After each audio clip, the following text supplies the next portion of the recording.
ತಮ್ಮೆಲ್ಲರಿಗೂ ಆತ್ಮೀಯ ಸ್ವಾಗತ ಹೇಳ್ತಾ ಇರೋದು ನಾನು ಉಷಾ. ಜೀವನದಲ್ಲಿ ಅನೇಕ ರೀತಿಯಾಗಿರುವಂತಹ ಸಮಸ್ಯೆಗಳು, ಕಷ್ಟಗಳು, ತೊಂದರೆಗಳು ಒಂದ್ರ ಮೇಲೆ ಒಂದು ಆಗ್ತಾ ಇದೆ. ಇದೆಲ್ಲದಕ್ಕೂ ಕೂಡ ಒಂದು ಸಿಂಪಲ್ ಆಗಿರುವಂತಹ ಪರಿಹಾರ ಬೇಕು ಅಂತಂದ್ರೆ ಈಗಲೇ ಇವತ್ತೇ ನೀವು ಅಕ್ಷಯ ವೃಕ್ಷವನ್ನು ಆಧಾರ ಮಾಡ್ಕೊಂಡು ಖಂಡಿತ ನಿಮ್ಮಲ್ಲಿ ಆಗ್ತಾ ಇರುವಂತಹ ಸಮಸ್ಯೆಗಳಿಂದ ಅತಿ ಶೀಘ್ರದಲ್ಲಿ ನಿಮಗೆ ಹೊರಗಡೆ ಬರೋದಕ್ಕೆ ಸಹಾಯ ಆಗುತ್ತೆ. ಇನ್ನು ಕಾರ್ಯಕ್ರಮದಲ್ಲಿ ನಮ್ಮ ಜೊತೆಲಿದ್ದಾರೆ ಸ್ಪಿರಿಚುವಲ್ ಗುರು ಡಾಕ್ಟರ್ ದತ್ತ ಗುರೂಜಿಯವರು. ಗುರುಗಳ ಕಾರ್ಯಕ್ರಮಕ್ಕೆ ಸ್ವಾಗತಿಸೋಣ. ನಮಸ್ತೆ ಗುರುಗಳೇ, ಕಾರ್ಯಕ್ರಮಕ್ಕೆ ಆತ್ಮೀಯ ಸ್ವಾಗತ. ಒಳ್ಳೆದಾಗ್ಲಿಮ್ಮ. ಈಗಲೇ ಲೈಫಲ್ಲಿ ನಮಗೆ ಫ್ರೆಂಡ್ಸ್ ಹೆಂಗಿರ್ತಾರೋ ಎನಿಮೀಸು ಇರ್ತಾರೆ. ಕೆಲವರು ಮುಂದೆ ತೋರಿಸ್ಕೊಡ್ತಾರೆ ಅಥವಾ ಇನ್ನು ಕೆಲವರು ಹಿಂದೆಯಿಂದಲೇ ನಮಗೆ ಅನೇಕ ರೀತಿಯಾಗಿರುವಂಥ ಸಮಸ್ಯೆಗಳು ಕೊಡ್ತಿರ್ತಾರೆ. ತುಂಬ ಜನಕ್ಕೆ ಈ ಶತ್ರುಗಳದೇ ಒಂದು ರೀತಿಯಾಗಿರುವಂಥ ಭಯ ಅಂತ ಹೇಳ್ಬೋದು. ಯಾವಾಗ ಏನು ಮಾಡಿಬಿಡ್ತಾರೋ, ಯಾಕಂದರೆ ನಮ್ಮ ಏಳಿಗೆನೋ ಅವರು ಸಹಿಸೋದಿಲ್ಲ ಅಂತ ಹೇಳ್ಬೋದು. ಈ ಶತ್ರು ಭಯದಿಂದ ಹೊರಗಡೆ ಬರಬೇಕು ಅಂತಂದರೆ ಯಾವುದಾದ್ರೂ ತಾಂತ್ರಿಕ ಪದ್ಧತಿಯಲ್ಲಿ ನಮಗೆ ಯಂತ್ರದ ರಚನೆ ಬಗ್ಗೆ ತಿಳಿಸ್ಕೊಡಿ. ಓಂ ವಿಶ್ವಸ್ಮೈ ನಮಃ. ಪ್ರೀತಿಯ ಬಂಧುಗಳೇ, ಪ್ರತಿಯೊಬ್ಬರಿಗೂ ಅವರವರ ಜೀವನದಲ್ಲಿ ಈ ತರಹದ್ದು ಇದ್ದೇ ಇರ್ತಾರೆ.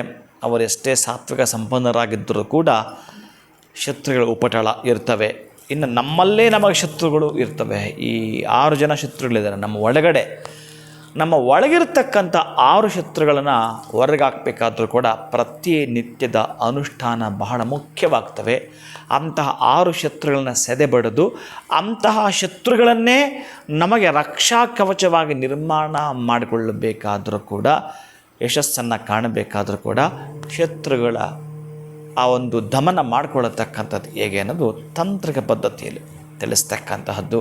ಹೇಗಿದ್ದರೂ ಕೂಡ ಈ ಒಂದು ವಾರಾಹಿ ನವರಾತ್ರಿಗಳು ಇರತಕ್ಕಂಥ ಈ ದಿನಗಳಲ್ಲಿ ಆ ವಾರಾಹಿಗೆ ಎಲ್ಲಾದರೂ ಒಂದು ದೇವಸ್ಥಾನ ಮಾಡ್ತಿದ್ದಾರೆ, ಆ ಪೂಜೆ ಇದೆ ಅಂತಂದರೆ ಅಲ್ಲಿ ನೀವು ದಾಳಿಂಬೆಯನ್ನು ದಾನವಾಗಿ ಕೊಡ್ತಕ್ಕಂತಹದ್ದು, ದಾಳಿಂಬೆಯನ್ನು ನೈವೇದ್ಯ ಮಾಡ್ತಕ್ಕಂತಹದ್ದು, ಬೆಲ್ಲದ ಪಾನಕವನ್ನು ನೈವೇದ್ಯವಾಗಿ ಮಾಡ್ತಕ್ಕಂತಹದ್ದನ್ನು ಮಾಡ್ಕೊಳ್ತೀರಿ.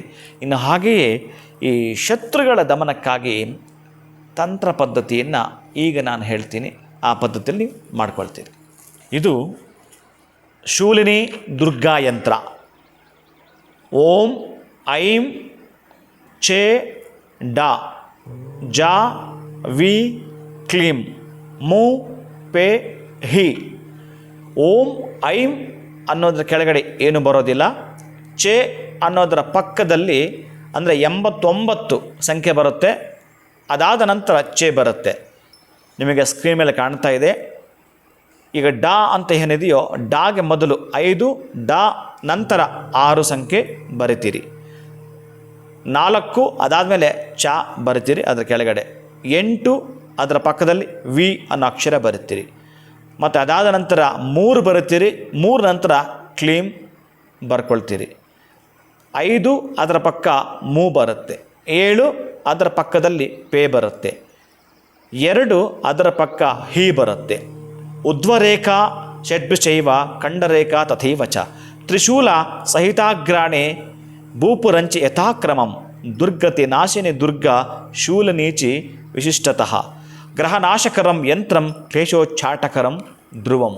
ಅಂದರೆ ಹೀಗೆ ನಮಗೆ ತಿಳಿಸುವಂಥ ವಿಧಾನ ತಾಂತ್ರಿಕ ಪದ್ಧತಿಯಲ್ಲಿ ಇದನ್ನು ಬರೆದು ಬಿಟ್ಟು ಒಂದು ಸಣ್ಣ ಚೀಟಿಲಾಗಬಹುದು ಅಥವಾ ತಾಮ್ರದ ತಗಡಿನಲ್ಲಾಗಬಹುದು, ಬೂರ್ಚೆ ಪತ್ರ ಮೇಲೆ ಕೂಡ ಇದನ್ನು ಬರೆದು ಬಿಟ್ಟು ಧೂಪ ದೀಪ ಹಾಕ್ತಕ್ಕಂತಹದ್ದು. ಅದಕ್ಕೆ ಸ್ವಲ್ಪ ಅರಿಶಿನ ಕುಂಕುಮ ಹಾಕಿ ಮಡಚಿಬಿಟ್ಟು ನಮ್ಮ ಪಾಕೆಟಲ್ಲಿ ಇಟ್ಕೊಂಡ್ರೂ ಕೂಡ ನಾವು ಇದನ್ನು ಪರೀಕ್ಷೆ ಮಾಡಬೇಕಾದ್ರೆ ಪ್ರಯತ್ನ ಪಟ್ಟು ಮಾಡಿದ ದಿನದಿಂದಲೇ ಪ್ರಾರಂಭ ಆಗುತ್ತೆ. ಶತ್ರುಗಳು ಬಹುಶಃ ಹೇಗೆ ಅಂತಂದರೆ ಡೈವರ್ಟ್ ಆಗ್ತಕ್ಕಂಥದ್ದು. ನಿಮಗೆ ಯಾವ ವಿಚಾರಕ್ಕೆ ಅಡ್ಡ ಬರ್ತಿದ್ರೋ, ಎಂಥ ಸಂದರ್ಭದಲ್ಲಿ ಅಡ್ಡ ಬರ್ತಾಯಿದ್ರೋ, ನಮಗೆ ಆ ಕೆಲಸ ಮಾಡೋಕ್ಕೆ ಬಿಡ್ತಾ ಇಲ್ಲ ಅಂತ ಎಲ್ಲದನ್ನೂ ಕೂಡ ದೂರ ಸರಿತಾ ನಿಮ್ಮ ಕೆಲಸ ಕಾರ್ಯಗಳು ಸುಗಮವಾಗ್ತವೆ. ಆ ಶತ್ರುಗಳು ದೂರ ಸರಿದಾಗ ಈ ತಂತ್ರ ಪದ್ಧತಿಯಿಂದ. ತುಂಬ ಜನ ಶತ್ರುಗಳ ಒಂದು ಭಯ ಪಡ್ತಾ ಇದ್ದವ್ರಿಗೆ ಈ ಒಂದು ತಂತ್ರ ಪದ್ಧತಿನ ತಿಳಿಸ್ಕೊಟ್ಟಿದ್ದು ಒಳ್ಳೆಯದೇ ಆಯಿತು ಅಂತ ಹೇಳ್ಬೋದು. ಇನ್ಮೇಲಾದರೂ ಶತ್ರುವಿಂದ ದೂರ ಹೋಗ್ಬೋದು ಅಂತ ಧನ್ಯವಾದಗಳು. ಹರೇ ಶ್ರೀನಿವಾಸ. ಶತ್ರು ಕಾಟ ಜಾಸ್ತಿ ಆಗಿದೆ, ಯಾರು ಮಿತ್ರರು ಯಾರು ಶತ್ರುಗಳು ಗೊತ್ತಾಗ್ತಿಲ್ಲ, ಒಟ್ಟಾರೆ ಶತ್ರು ಭಯ ಇದೆ ಅಂತಂದರೆ ಈ ಒಂದು ತಂತ್ರ ಪದ್ಧತಿನ ನೀವು ಫಾಲೋ ಮಾಡಿ ಅಂತ ಹೇಳ್ತಾ ಇವತ್ತಿನ ವಿಡಿಯೋನ ಮುಗಿಸುವಂಥ ಸಮಯ. ನಮಸ್ಕಾರ.